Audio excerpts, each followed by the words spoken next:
Hi guys! Welcome back to my YouTube channel.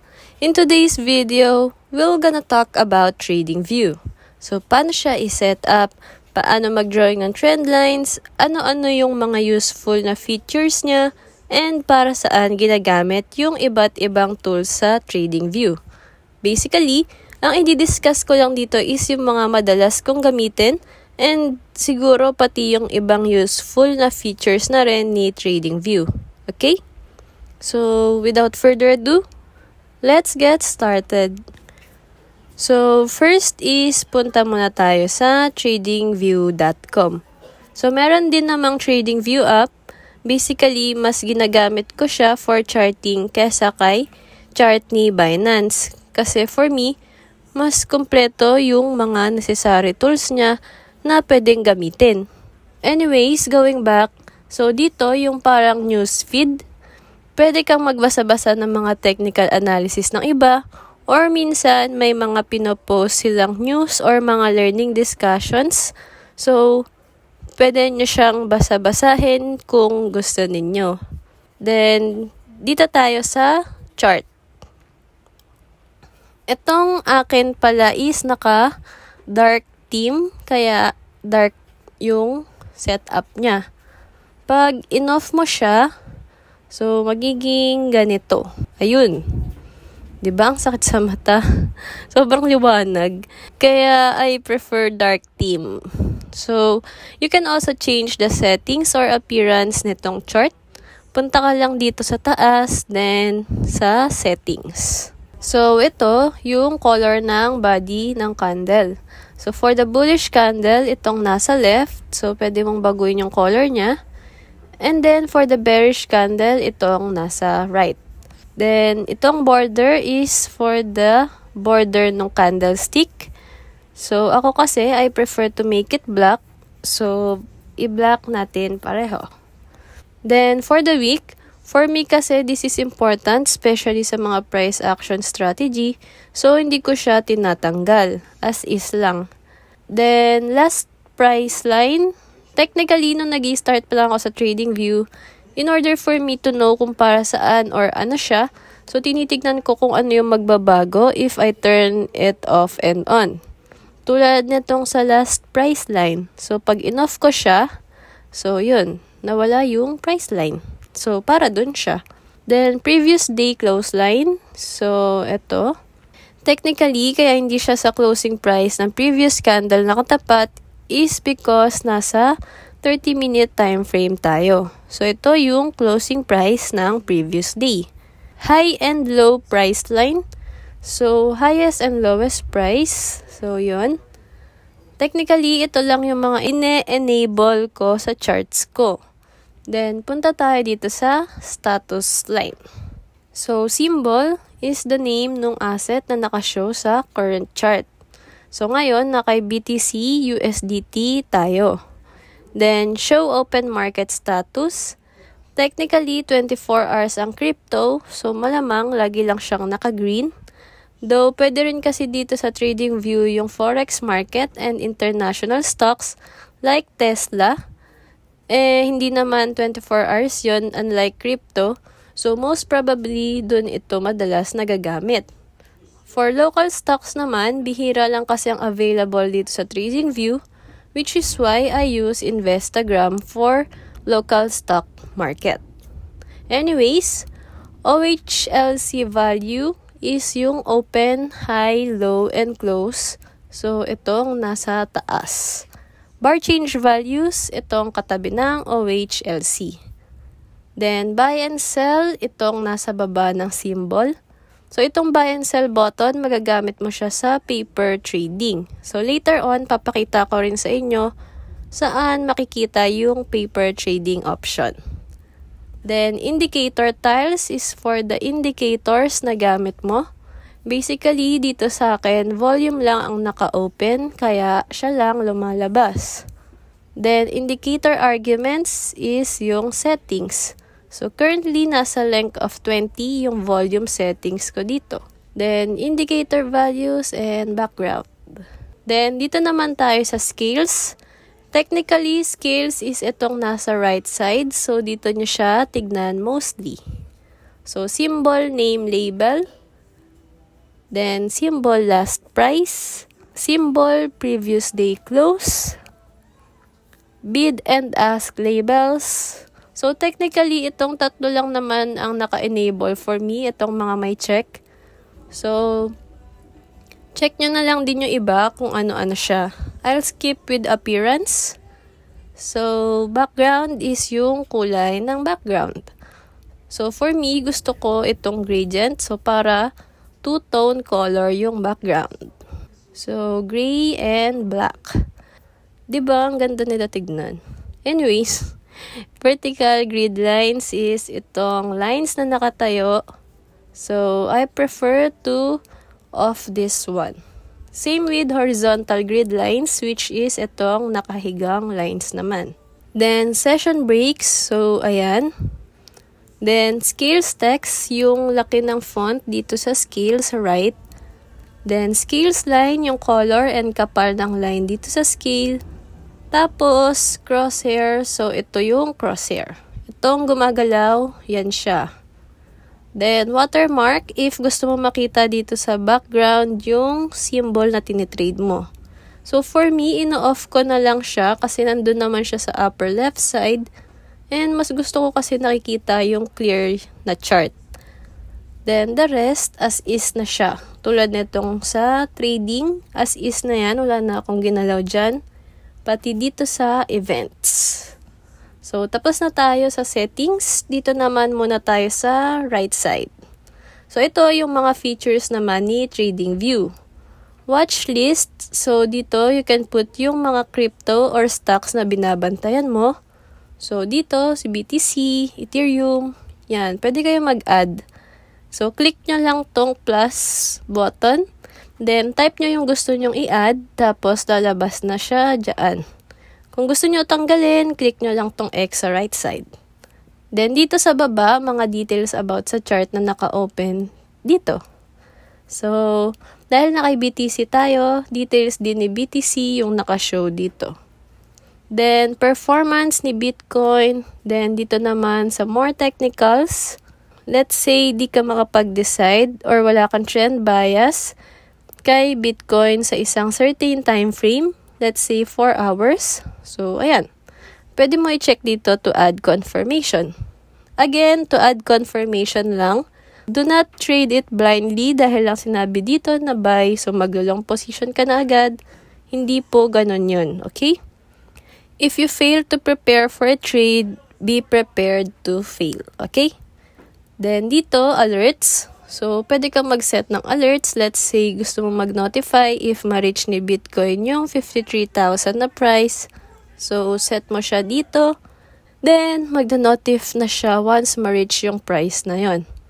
Pero as far as I know, dapat naka-open yung Wi-Fi or data para ma-receive mo yung notification niya.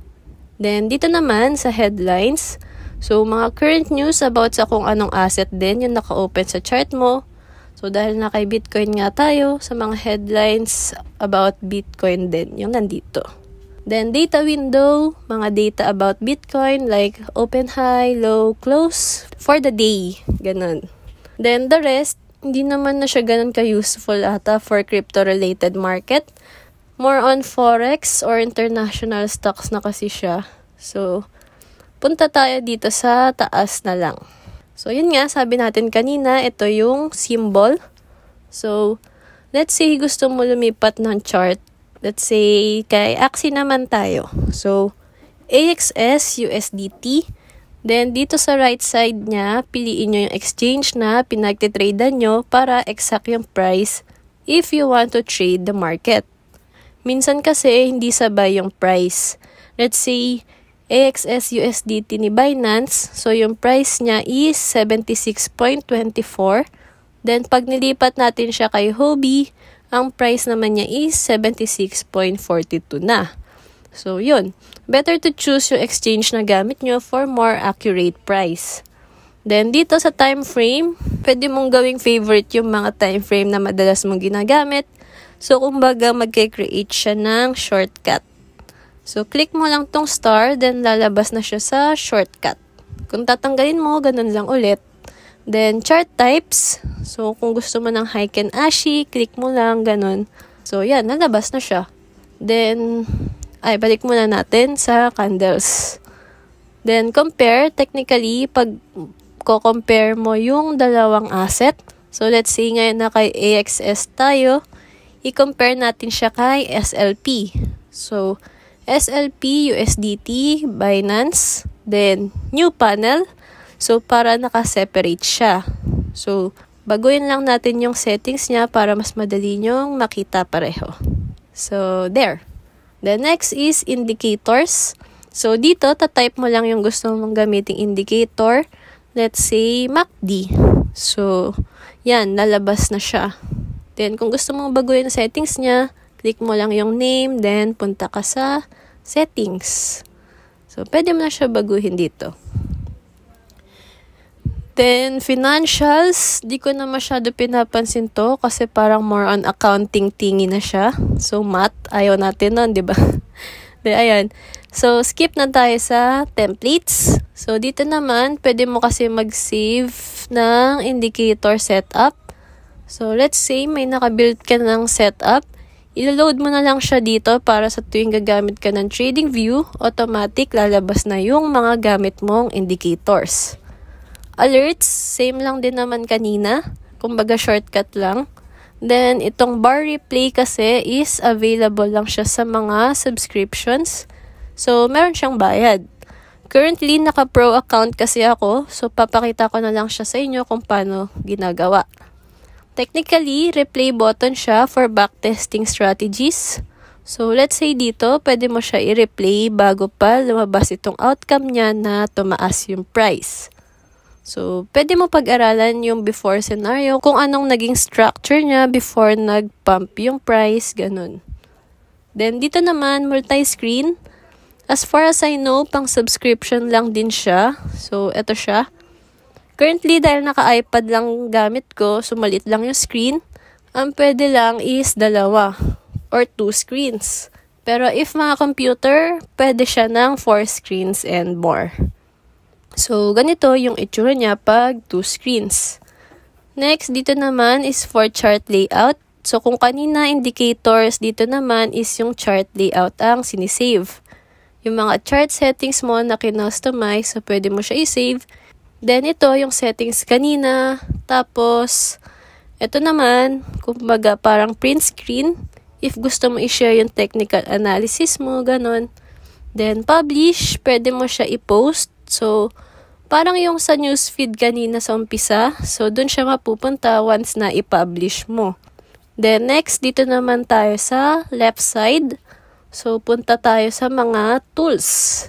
So, yung mga may naka-yellow stars, yun yung favorites. So, yun yung mga madalas kong gamitin.